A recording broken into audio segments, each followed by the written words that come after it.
All right. You ready for another one? See, when you do this loop invariant intuition stuff, you can whip through algorithms pretty quick, right? If we were studying the code, all right, I mean, if I gave you the code for the last one, and we went through the code, how long would it take you to understand what this code was doing? Probably forever, right?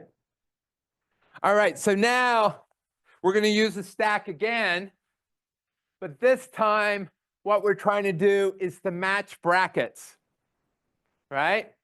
So the claim is that the input has match brackets, like you would, like if context-free grammar would tell you, and we need to match them, all right? So what are we going to do, right? Each bracket needs to pair with somebody else in the obvious kind of way, right?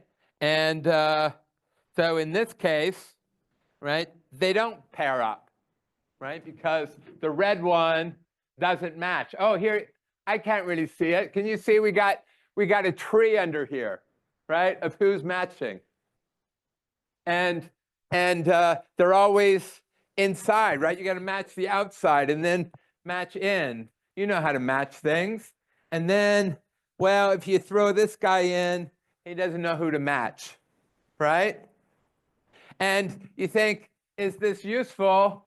Well, if we're parsing our Java code, what is Java code? It has begin loop, begin program, end program, right? Begin routine, end routine, begin loop, end loop, right? They're nested brackets, right? So this is useful. All right. So what's our loop invariant going to be? Loop invariant is, again, we're going to have read a prefix, right? I call it the loop invariant is more of the input. I've read so much of the input, right? And each iteration, I read one more character of the input, right? So that's a good type of loop invariant. And what are we going to say? Well, if you look at the picture, I made red the guys that are matched, right? So they're matched and gone, right? And the blue and the purple guys are left, they're not matches. So where do we want them? Look at your top word. Where do you think we want them? On a stack, right? And why a stack? As well, of the purple guys, who do you want to see next? Do you want to see the round one or the square one next? Right? You got to match the round one next, right? So it's going to be on the top of the stack, right? So they're matched and removed, right? Matched guys are matched and removed. Unmatched ones are on the stack, right? Everybody buy that? All right, so let's do it. That, it's an opening bracket. I push it on the stack. A bracket, I push it on the stack. Oh, look it. It's a closing, right? It's a closing and it matches the guy at the top of the stack, right? So we match them.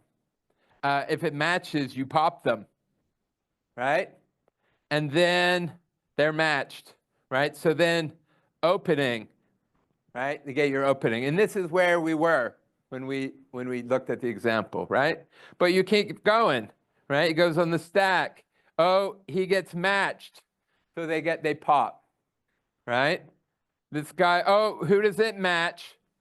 It matches the guy on the top of the stack, right? Right? So we get this new one. It matches who's at the top of the stack, right? Which is him, right? Does that make sense? And so you just keep going, right?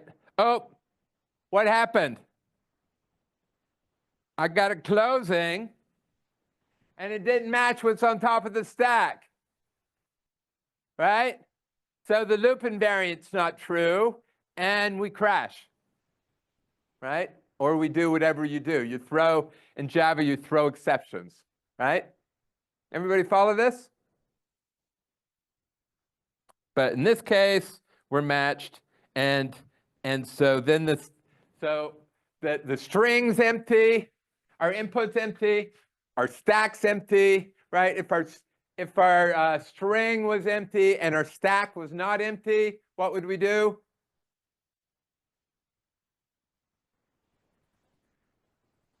Right? If you ran out of characters and you still had unmatched things on the stack, then you panic, right? There's the stacking code. And then here is saying those are stacked, right? And then, so these are context-free grammars, which help you parse things. And all right, everybody kind of follow that?